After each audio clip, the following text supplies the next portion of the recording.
அவர் அவர் பேசலையா? சரி, இது என்னை விட பெரிய ஆள் நீ, அதனால் முன்ன கடைசியாக கூப்பிடுவாங்க. நான் சின்ன பையனாகவே இருந்துட்டு போகிறேன். இவர் இது ரொம்ப 4 மணி நேரத்தில் வேகமாக ஓட்டு வந்து இந்த ஃபங்க்ஷனுக்கு கலந்துட்டு, அதை விட பெரிய விஷயம், நான் வந்து செயின்ட் ஜார்ஜ் கோட்டையிலிருந்து வர்றேன். இப்போ வர்றதுக்கு எவ்வளவு கஷ்டப்பட்டேன் தெரியுமா? சந்து சந்தா விட்டு நகரவே மாட்டேங்குது. இவர் ஸ்பீடில் வந்தார், நான் லோயஸ்ட் ஸ்பீடில் வர்றேன். வண்டிக்கு நகரவே மாட்டேங்குது, அவ்வளவு டிராஃபிக்கு. நாங்கள் பட்ட கஷ்டத்தை விடவா நீங்கள் பட்டீங்க? நாங்கள் இவனை இடிச்சிருவோமா அவனை இடிச்சிருவோமா, கரெக்டாக ஒரு கேப் வந்ததுன்னா அப்பா அப்படின்னு பார்த்தா நடுவில் ஒரு ஸ்கூட்டருக்காரன் வந்து அப்படின்னு எனக்கு அவன் இப்படி போகிறானான்னு.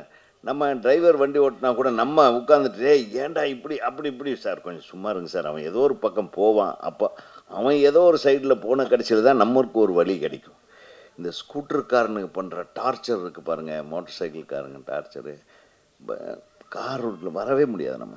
உண்மையிலுமே தயவு பண்ணி நம்ம அரசாங்கத்துக்கு நான் ஒரு கோரிக்கை வச்சுக்கிறேன். பெரிய பெரிய ரோடுகளாக இருக்குது பாருங்கள், அந்த இடத்துல எல்லாம் இந்த ஸ்கூட்டருக்காரங்களுக்கு மோட்டர் சைக்கிள்காரங்களுக்கு ஒரு தனி பாதை சார், ஒரு மோட்டர் சைக்கிள் தான் போகணும். அந்த மாதிரி எல்லா நாடுகள்லையும் அப்படி இருக்குது. அந்த மாதிரி பண்ணிட்டாவே பெரும் தொல்லை, பெரும் அபாயத்திலிருந்து நம்ம எல்லாருமே தப்பிச்சுக்கலாம்.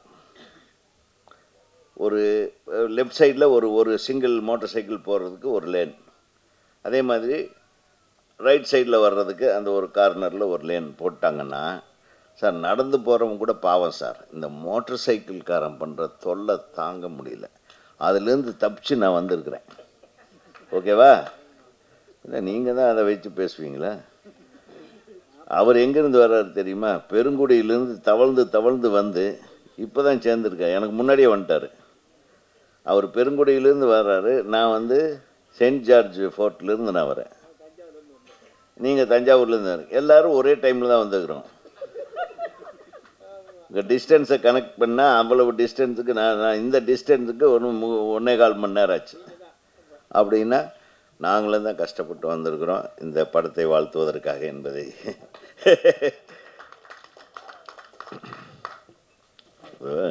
கஷ்டப்படாமல் இந்த உலகத்தில் எதுவுமே கிடைக்காது. அப்படி கஷ்டப்பட்டு வந்தால் தான் ஒருத்தர் வாழ்த்த கூட முடியும். கஷ்டப்படாமல் எல்லாம் வந்து வாழ்த்த முடியாது. இப்போ சம்பத்ராஜ் சொன்ன மாதிரி அவர் வந்து எவ்வளோ வருஷம் வந்து ஒவ்வொரு காட்சிகளில் நடித்து ஒவ்வொரு சீனில் நடித்து அதை மற்றவங்களை இம்ப்ரெஸ் பண்ணி இன்றைக்கி சம்பத்ராஜ்னா எல்லாரும் சம்பத்ராம்னா இப்போ எல்லாரும் மைண்ட்லேயும் வர்ற அளவுக்கு அவர் இந்த அளவுக்கு வளர்ந்துருக்காருன்னா அவருடைய உழைப்பு வந்து ஒரு நாள் 2 நாள் இல்லை, பல படங்களில் காசு கூட கொடுத்துருக்க மாட்டாங்க, படங்களில் கை கொடுத்து அனுப்பியிருப்பாங்க. அதுதான் அவருக்கு சம்பளமாக இருந்திருக்கு. எனக்கு தெரியும் எவ்வளவு ஏமாற்றங்களை சந்தித்து வருவது தான் ஒரு வாழ்க்கையில் வெற்றி. அது பரவாயில்ல, கொடுத்துருப்பாங்க.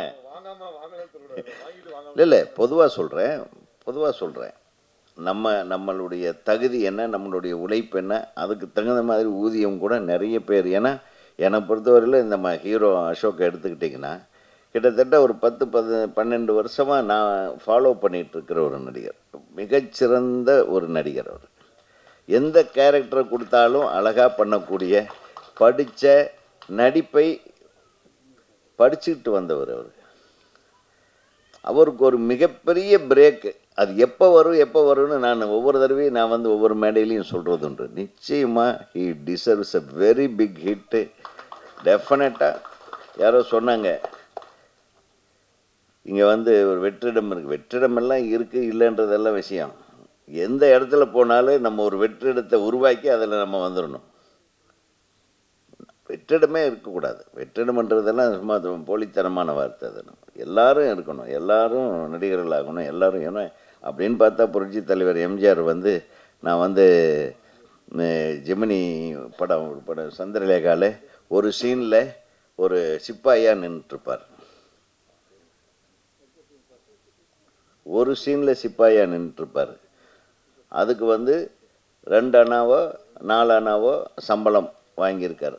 அந்த சம்பளத்தை அவர் மிக பெருமைய உயர்வான ஒரு சம்பளமாக நினச்சிக்கிறார். அதே பானுமதி அம்மா உள்ளே நடிச்சிட்டு இருக்கும்போது அவர் ஏவிஎம் சுவரை தாண்டி, இல்லை ஏவிஎம்ன்ற இந்த ஜெமினி வாசலில் அந்த சுவரை எம்பி பார்ப்பாரான்.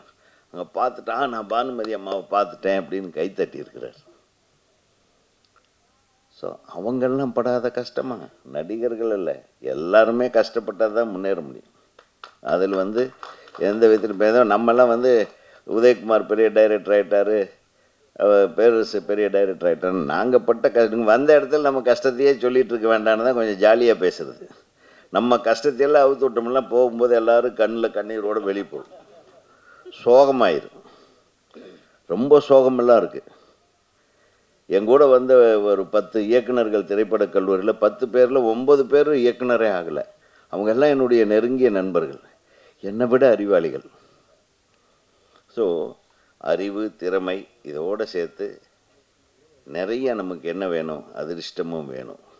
எல்லா இடத்துலையும் அதிர்ஷ்டம்தான் பேசு. கட்டை நல்லா இருக்கணும், நமக்கு கேரக்டர் நல்லா இருக்கோ இல்லையோ, படத்தில் ஒரு கேரக்டர் நல்லா இருக்கோ இல்லையோ, இந்த படம் ஆரம்பித்த டைமு, அந்த தயாரிப்பாளர் பழனிசாமியோட கட்டம் நல்லா இருக்கணும், இந்த ஹீரோவோட கட்டம் பழனிசாமியோட கட்டத்துக்கு மேட்சிங்காக இருக்கணும், டைரக்டரோட கட்டம் இவங்க 2 பேர்த்தையும் கெடுக்காத ஒரு கட்டமாக இருக்கணும்.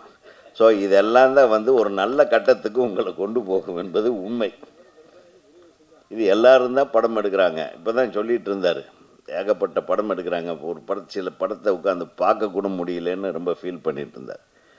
அதனால் தயாரிப்பாளர்கள் தான். எங்கே ஒருத்தர் சத்தம் போட்டு போனான் நம்ம தம்பி ராஜா, டேய் தயாரிப்பாளர்கள் தான் பெரிய ஆளுங்க, அதெல்லாம் சந்தேகமே இல்லை. முதல் ஆளுங்க தயாரிப்பாளர்கள் தான். ஆனால் சினிமா நிறைய தப்பான சினிமா எடுக்கிறது தயாரிப்பாளர்கள் தான். ஒருத்தர் உட்காந்து படம் பார்க்குற மாதிரி எடுக்கணும்ல. ஒரு நல்ல கதையை கேட்கக்கூடிய ஒரு தயாரிப்பாளராக இருக்கணும். ஒரு நல்ல கண்டென்ட்டை படம் எடுக்கக்கூடிய தயாரிப்பாளர்கள் தான் தோற்று போயிட்டா வருத்தப்படணுமே தவிர, ஒரு ஆள் கூட உட்காந்து படம் பார்க்க முடியாத அளவுக்கு ஒரு படத்தை எடுக்கிற தயாரிப்பாளர்களை என்ன பண்ணலாம் சொல்லு? நீ வா சொல்லு. சும்மா இயக்குனரையும் சேர்த்து தான் சொல்கிறேன். நல்ல கண்டென்ட்டை கேட்டு நல்ல கண்டென்ட்டை நல்லா எடுக்கக்கூடிய இயக்குனர்கிட்ட கொடுக்கணும். நீ அப்போ தான் நீ சிறந்த தயாரிப்பாளர். நீ ஆமாம், ஏன் நீ செய்யலை? செய். இப்போ எத்தனை சாரி எங்கள் சங்கத்துக்கு வா, கிட்டத்தட்ட 3000 டைரக்டர் இருக்காங்க. வா கேளு. நீ ஒரு தயாரிப்பாளராவது டைரக்டர் அசோசியேஷனில் உட்காந்து எனக்கு டைரக்டருக்கு வேணுங்க, நல்ல டைரக்டரு, நல்ல கதை வேணும், யாரோ ஒரு தயாரிப்பாளர் கேட்டிருக்கீங்களா? ஐயா நீ கேட்டிருக்கியா? அதெல்லாம் என்ன புது ஆளுகளுக்கு? நீ பெரிய உருவாக்கு, முதல்ல நீ நல்ல ஆளா உருவாகையா, அதுக்கப்புறம் நீங்க புது டைரக்டருக்கு தான் இங்க இருக்கிறோம். எல்லா அசிஸ்டன்ட்டுகளையும் சேர்த்து தான் சொல்றேன். இயக்குனர் ஏன் புது டைரக்டர்? ஏன் பழைய என்னை வச்சு நீ படம் பண்ண கூடாதா? ஏன் எனக்கு படம் பண்ண தெரியாதா? வா நீ. ஏன் நான் படம் பண்ண மாட்டேன்னா? நீ ஒரு கோடி ரூபாய் எடுத்து வா. நான் 1 கோடி ரூபாய்க்குள்ளே எவ்வளோ நாளில் படம் எடுக்கணும்னு சொல்லுவேன். நான் ஒரு கதையை சொல்கிறேன், அதை எடுத்து தர்றேன். வா. உனக்கு பயம். நீ அடுத்தவனை மிரட்டி நீ பெரிய ஆளுன்னு காட்டுறதுக்கு ஒரு படத்தை எடுக்கணும்னு நினைப்பேன். அதல்ல, உன் படத்தினுடைய அதாவது அந்த கண்டென்ட்டும் அந்த படத்தை எடுக்கக்கூடிய விதமும் அந்த படத்தை பார்த்த உடனே மக்கள் பாராட்டுற இந்த விதமும் பார்த்து உனக்கு பேர் வரணுமே தவிர, இருக்கிறவங்களெல்லாம் அடிமைகள் மாதிரி நடத்தி நானும் தான் ஒரு படம் நான் சொன்னபடி எடு அப்படின்றது அல்ல படம். அதே மாதிரி டைரக்டருக்கும். டைரக்டர் ஒரு சிறந்த கதையை எடுத்து ஒரு நல்ல டைரக்டர்கிட்ட போய் ஒரு நல்ல கதையை கேளு, இல்லை ஒரு நல்ல கண்டென்ட் எடுத்து ஒரு நல்ல இந்த கண்டென்ட் இந்த டைரக்டர் பண்ணால் நல்லா இருக்கும்னா. எத்தனையோ பேர் டைரக்டர் இருக்காங்க இல்லையா? நீங்கள் பல படம் பார்த்துருக்கீங்கள? எந்த படத்தில் எந்த டைரக்டர் எந்த மாதிரியான கதையை சிறப்பாக பண்ணியிருக்காங்க, அந்த மாதிரி ஒரு டைரக்டரை தேடி புடி. நிறைய டைரக்டருக்கு வேலை இல்லாமல் இருக்காங்க, நல்ல டைரக்டருக்கு, என்னையும் சேர்த்து. சும்மா எல்லாம் பேசக்கூடாது. சும்மா நீ புது டைரக்டரை வச்சுட்டு அவனுக்கும் டைரக்ஷன் தெரிய மாட்டேங்குது, உனக்கும் கதை செலக்ட் பண்ண தெரிய மாட்டேங்குது. அப்புறம் வந்து ஏதோ நடிக்க சொல்லி அப்புறம் இவனுக்கு சரியாக படம் எடுக்க மாட்டேன்ற கம்ப்ளைண்ட் வேறு கொண்டு வந்து கொடுப்பீங்க டைரக்டர் அசோசியேஷன். ஐயோ முதல்ல அந்த டைரக்டர் மெம்பரே இல்லைப்பா, நான் எப்படி கம்ப்ளைண்ட் எடுக்கிறது? புரியுதா உங்களுக்கு? அதனால தான் சொன்னேன், நான் உன்னை கம்ப்ளைண்ட் டைரக்டர் அசோசியேஷனில் மெம்பர் ஆகிடு. நாளைக்கு உன் ப்ரொடியூசருக்கு உனக்கு பிரச்சனை வந்தேன்னா நான் தான் காப்பாற்ற வேண்டியதாக இருக்கு. புரியுதா? நான் கொஞ்சம் ஓப்பனாக பேசுகிறேன். அதான் மஞ்சு விரட்டு வந்து நான் வரும்போதே தம்பி அசோக் அவர்களுடைய ஃபோனில் நான் பார்த்துட்டேன். நான் கொஞ்சம் இதுக்கு லேட்டாக வந்தேன், அதனால் என்னை மன்னிச்சிருக்கேன். அவர் 2 நாளாக என்கிட்ட பேசிகிட்ருக்காரு. எங்கள் நம்பி நம்பி ஆண்டவர். அனைவருக்கும் வணக்கம். தமிழ்நாடு திரைப்பட இயக்குனர் சங்கம் சார்பாக இந்த வடமஞ்சு விரட்டு தயாரிப்பாளருக்கும் இயக்குனருக்கும் ஹீரோவுக்கும் பொன்னாடை போட்டுரும். அது போட்டுலன்றா, நான் பேசிடுறேன். பொன்னாடை போத்தா கதையை முடிஞ்சதுன்னு அர்த்தம். இந்த பொன்னாடை போத்துறதே நிறுத்தணும், போரடி. ஆமாம். எங்கள் சங்கத்தில் தான் இந்த மாதிரி நாங்கள் எல்லாத்தையும் பொன்னாடை போத்துருவோம். ஏன்னா அடுத்தது அவன் திருப்பி ஜெயிச்சு வருவானான்றது தெரியாது, முதல்லையே போட்டுருணும். உலகத்தில் எவ்வளவு சிரமங்கள் இருக்குது பாருங்கள். அத்தனை சிரமங்களை தாண்டி ஒரு தயாரிப்பாளர் வந்து இந்த மாதிரி ஒரு படம் எடுக்க ரொம்ப கஷ்டம். ஏன்னா நான் ஒரு படம் எடுத்தேன், ராஜகுமாரன் ஒரு படம். நீங்கள் அதான் பார்த்தீங்களா இல்லையா? தானே ஆடி வரட்டும் மயிலக்காலே தேடி விரட்டி கொடியை கட்டட்டும் சூரன் அப்படின்னு ஒரு பாட்டு கூட எழுதிட்டு, அந்த அந்த மஞ்சு விரட்டு தான். மஞ்சு விரட்டை வச்ச ஒரு சீக்வன்ஸு, அதை தொடர்ந்து ஒரு பாட்டு. பிரபு சார் அந்த மாடுகளை வச்சு நம்ம படம் எடுக்க எவ்வளவு கஷ்டம் தெரியுங்களா? ஒரு ஷாட் எடுக்க முடியாது. நம்ம இங்கே வைப்போம், மாடு எங்கேயோ போய் நிற்கும். மாடு இங்கே வந்து எங்கள் ஃபேஸை காட்டுன்னா சொல்ல முடியும்? க்ளோஸ்அப் வைக்கிற மாடுன்னு நீங்கள் சொல்லி மாடுக்கிட்ட போய் முட்டி தள்ளி எல்லாத்தையும் காலி பண்ணிட்டு போயிடும். ஸோ அந்த மாடு அது மனுஷனுக்கும் மாட்டுக்கும் அந்த கான்டாக்ட் வரும்போது நம்ம எப்படியாவது கேமராவில் பிடிக்கணும். அந்த மாட்டை அது பழக்கின மாடாக இருந்தால் கூட கஷ்டம் சார். அது ஒரு வேகம் வரும்போது எதுக்கால ஹீரோ அசோக் பாவம் மெதுவாக இடிக்கலான்னெல்லாம் இடிக்காது, அடித்து தூக்கி காலி பண்ணிட்டு போயிடும். அந்த மாதிரி தான் நிறைய அந்த மாதிரி படம். இந்த மாதிரியான இந்த ஆக்ஷன் சீக்வன்ஸை எளிதில் நம்ம படமாக்குவது கஷ்டம். அது மாதிரி முதல் படத்துலேயே நிறைய டைம் எடுத்துக்கிட்டு, ஆனால் அதுக்கு பொருட்செலவு கூட ஆகும். அது 1 நாள் 2 நாள் எடுக்க முடியாது. அந்த ப்ராப்பர் ஷாட் வரலைன்னா அது தூக்கம் வராது டைரக்டருக்கு. அப்படி எடுத்தால் தாண்டா மஞ்சு விரட்டு நல்லாயிருக்கும். அந்த ஷாட் வரலைன்னா நல்லாயிருக்கும். இவன் பார்த்துருப்பான் சின்ன வயசுலேருந்து இல்லையா? அந்த மஞ்சு விரட்டு எப்படின்னா, அது ஒரு இடத்துல நம்ம கேமராவே வைக்க முடியாது சார் அந்த ஃபீல்டில். அதுதான் மேட்டர். அங்கே வச்சு எடுக்கிறது ரொம்ப கஷ்டம். அந்த எல்லாம் ஒரிஜினல் ஷாட்ஸாக இருக்குது. ஸோ அதுக்கு உங்களுடைய மனமார்ந்த வாழ்த்துக்கள். உங்களுடைய அது ரொம்ப கஷ்டமான விஷயத்தை ஒரு முதல் படத்துலேயே முயற்சி பண்ணி அழகர் பிக்சர்ஸ், நல்ல பேர் டைட்டில் அழகர் பிக்சர்ஸ். வாழ்த்துக்கள் பழனிசாமி.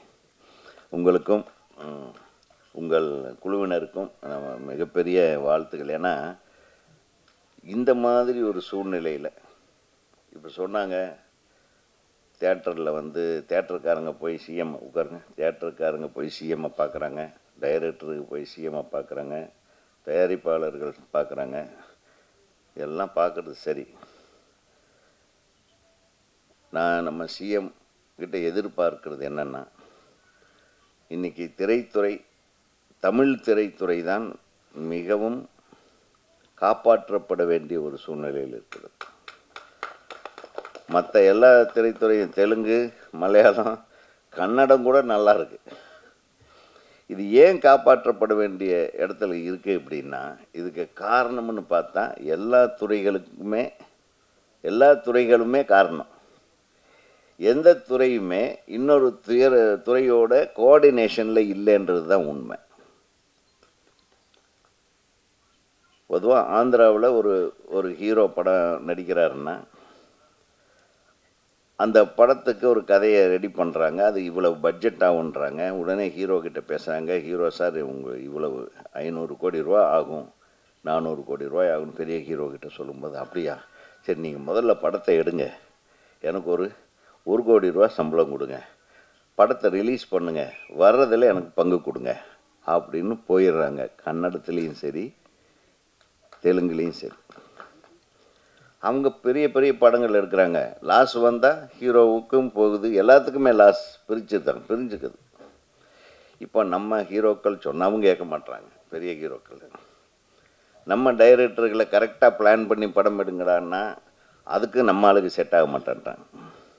பிளான் பண்ணி படம் எடுக்கிற உதயகுமார், பேரரசுக்கு படமும் கொடுக்க மாட்டேறாங்க. பின்னாடி உட்காந்துட்டு தயாரிப்பாளர்கள் தான் நம்பர் 1, தயாரிப்பாளர் தான் நம்பர் 1 வேறு சொல்லிட்டு இருக்காங்க. நாங்கள் இல்லைன்னா சொன்னோம், நீங்கள் தான் நம்பர் 1. தயாரிப்பாளர், அதான் சொல்கிறேன் நான், என்னையும் சொல்றது, தயாரிப்பாளர் தான் நம்பர் 1. படத்தை உருவாக்குறதையும் சரி, படத்தை சொதப்புறதுலையும் சரி. அதில் எது நம்ம எந்த தயாரிப்பாளராக இருக்க விரும்புகிறோன்றது தான் நமக்கு முக்கியம். அதனால் அரசாங்கத்துக்கு நான் என்ன சொல்கிறேன்னா, தியேட்டருக்காரங்க போய் எனக்கு 250 ரூபா டிக்கெட்டை 350 ரூபாயா மாற்றுங்கன்னு கேட்பேன். இயக்குநர்கள் சங்கத்திலேருந்து போய் எங்களுடைய கிரியேட்டர்களுக்கு ஒரு உத்தரவாதத்தை கொடுங்க அப்படின்னு கேட்போம். எழுத்தாளர்களுக்கு போய் எழுத்தாளர்களுக்கு உண்டான இது கரெக்டாக வரமாட்டேங்குது, எங்களுக்கு அதெல்லாம் அனுசரணையாக பண்ணுறதுக்கு ஏதாச்சும் ஒரு செயல் திட்டம் கொடுங்கன்னு கேட்போம். அதே மாதிரி நடிகர் சங்கத்தில் போய் எங்கள் நடிகர்கள் வாங்குகிற சம்பளத்தை நாங்கள் குறைச்சிக்கவே மாட்டோம், அது ஏங்க நடிகர்கள்கிட்ட மட்டும் சண்டை போடுறாங்க, அதுக்கு நீங்கள் குரல் கொடுக்கணும்னு கேட்பாங்க. ஆக மொத்தம் இருக்கிற குழப்பம் வேண்டான்னு நம்ம திரையுலகத்தினர் முதல்ல போய் எல்லாரும் நம்மளுடைய மனுவை கொடுத்தோம்னா அவர் மென்டல் ஆகிடுவார். அதனால தான் நாங்கள் இயக்குனர் சங்கத்தின் சார்பாக போய் எந்த கோரிக்கையும் இல்லை, நீங்கள் நல்லபடியாக ஒரு நல்லாட்சியை தர வேண்டும், அதற்கு நாங்கள் மனப்பூர்வமாக எல்லாரும் ஒத்துழைக்கிறோம் அப்படின்னு சொல்லிட்டு வந்தோம். அப்படி திரையுலகத்திற்கு அடுத்தது என்ன நல்லது செய்யலாம், அது அவர் ஆர்வமாக இருக்கிறார். நல்லது செய்யலாம் அப்படின்னு ஒரு முடிவு எடுத்தாங்கன்னா அதில் அனைத்து துறையினரையும் அழைத்து அமர வைத்து, ஒன்றாக அமர வைத்து, எந்தெந்த துறை எப்படி எப்படி செயல்பட்டால் சினிமா துறைக்கு நன்மை பயக்கும் என்பதை தயவு செய்து அது எல்லோரும் சேர்ந்து ஒரு முடிவெடுத்து, நம்ம சின்ன படங்களுக்கெல்லாம் நமக்கு 70 ரூபாய் 80 ரூபாய்க்கு டிக்கெட் வாங்கிட்டு தான் பாம்பேலேயே ஓட்டுறானுங்க. பாம்பேயில் ஒரு சாரார் படம் 300 ரூபாய் கலெக்ஷன் டிக்கெட் ரேட்டு, இன்னொரு சாரார் படம், அதாவது சின்ன பட்ஜெட்டில் இருக்கிற படங்களுக்கெல்லாம் 70 ரூபாயிலிருந்து 80 ரூபாய் தான் மல்டிப்ளெக்ஸ்லேயே தியேட்டர் ரேட்டு. அப்போது அதுக்கு கூட்டம் வருது. ஆக நிறைய விஷயத்தை அனலைஸ் பண்ண வேண்டியிருக்கு. சின்ன படங்களுக்கு வாய்ப்பு இருக்குது, சின்ன படங்களை பார்க்க நிறைய பேர் வருவாங்க. டிக்கெட் ரேட் நம்ம 1000 ரூபா 300 ரூபான்னா ஒரு குடும்பம் போகும்போது 2000 ரூபாய் ஆயிடுது. 70 ரூபாய்னா ஒரு குடும்பம் 250 ரூபாய்க்குள்ளே 4 பேர் போய் படம் பார்த்துடலாம். ஆக இதையெல்லாம் மனதில் வைத்து திரைத்துறையினர் அனைவரையும் அழைத்து பேசி ஒரு நல்ல தீர்வை அரசாங்கம் உருவாக்கும் என்று நம்பலாம், நிச்சயமாக நம்பலாம். மஞ்சு விரட்டு திரைப்படம் இசை யாருப்பா? நல்லா இருந்தது, பேக்ரவுண்ட் மியூசிக் பியூட்டிஃபுல்லாக இருந்தது, அது மிரட்டலாக இருந்தது, நல்லா இருக்கு, சூப்பர், வாழ்த்துகள். இது ஹீரோயின் ரொம்ப அழகாக பேசினாங்க, அதனால் துருத்துருன்னு பண்ணியிருக்கீங்க நீங்கள், சூப்பர். நல்லா முதல் முதல் படத்துலேயே ரொம்ப மிக பிரமாதமாக இருந்தது. அந்த கதாபாத்திரத்தை அப்படியே கரெக்டாக அந்த கிராமிய பெண்ணுக்கு உண்டான அந்த சிலுங்களும் அந்த துடுக்குத்தனமும் நல்லா இருந்தது. அதே மாதிரி உங்கள் ஹீரோவை விட்டே கொடுக்கல, ஹீரோ நல்லா உங்களுக்கு ஹெல்ப் பண்ணியிருக்கிறாரு, வாழ்த்துக்கள் அசோக். ஒரு நல்ல ஆர்டிஸ்ட்டு கூட ஒர்க் பண்ணும்போது any co artist can become a good artist. நல்ல கலைஞர்களோடு பணியாற்றும் போது எந்த புதுமுகமும் மிகச்சிறந்த முகமாக வருவதற்கு வாய்ப்புகள் அதிகம். ஆக ஒளிப்பதிவு கூட ரொம்ப நல்லா பண்ணியிருக்கீங்க, கேமராமேன் நீங்கள் பிரமாதம், லவ்லி. என்ன பட்ஜெட் ஆகிருக்கு வெளியில் சொல்ல முடியாதோ, வெளியில் சொல்கிறது ஒரு இப்படித்தான் சினிமா. எந்த பட்ஜெட்டாக இருந்தாலும் இந்த பெரிய பிரம்மாண்டமான பட்ஜெட் படம் மாதிரி எடுத்திருக்கீங்க. அதுக்கு இயக்குனருக்கும் தயாரிப்பாளருக்கும் ஒளிப்பதிவாளருக்கும் அது சொல்லவே வேண்டாம். கடைசியில் ஒரு நாள் வெளியே தெரிஞ்சிடும்ல, அப்போவே தெரியட்டும். இந்த திரைப்படம் மிகச்சிறப்பான திரைப்படமாக இருக்க வேண்டும். இது வெற்றி பெற எனது மனமார்ந்த வாழ்த்துக்களை தமிழ்நாடு திரைப்பட இயக்குனர்கள் சங்கத்தின் சார்பாக நான் தெரிவித்துக்கொண்டு, என் அன்புக்குரிய பிரியத்திற்குரிய பத்திரிகை ஊடக நண்பர்கள் எல்லாம் நிறைய பத்திரிகைகள் இப்போல்லாம் ஃபோட்டோவை போடுறதே இல்லை. ஃபோட்டோவை போட்டு இந்த படப்பிடிப்பு நடக்குது, அந்த படம் ஏதோ ஒரு நிறைய ஃபோட்டோஸ் அனுப்புங்கப்பா. ஃபோட்டோஸ் அனுப்பிச்சா போட்டுகிட்டே இருப்பாங்க. அவங்க ஒவ்வொரு வாரமும் ஃபோட்டோவை அவங்க தேடுறதுக்கு ஆள் பிடிக்க வேண்டியதாக இருக்குது. அதனால் இந்த ஃபோட்டோவே பேப்பர் பார்க்குறேன் நான். பேப்பரில் சரியாகவே ஃபோட்டோவே வர மாட்டேங்குது. ஒவ்வொரு ஃபோட்டோவுக்கும் ஒரு கதையை போடுவீங்க. அதெல்லாம் எங்கே போச்சு சாமி? அதெல்லாம் திருப்பி கொண்டு வாங்க. சினிமாவை காப்பாற்றுங்க, உங்கள் கையில் தான் இருக்குது. அதே மாதிரி இந்த படத்தை மிகச்சிறந்த படமாக்க, மிக வெற்றி படமாக அமைய உங்களுடைய ஒத்துழைப்பு தர வேண்டும் என்று கூறி நன்றி கூறி விடைபெறுகிறேன். நன்றி, வணக்கம்.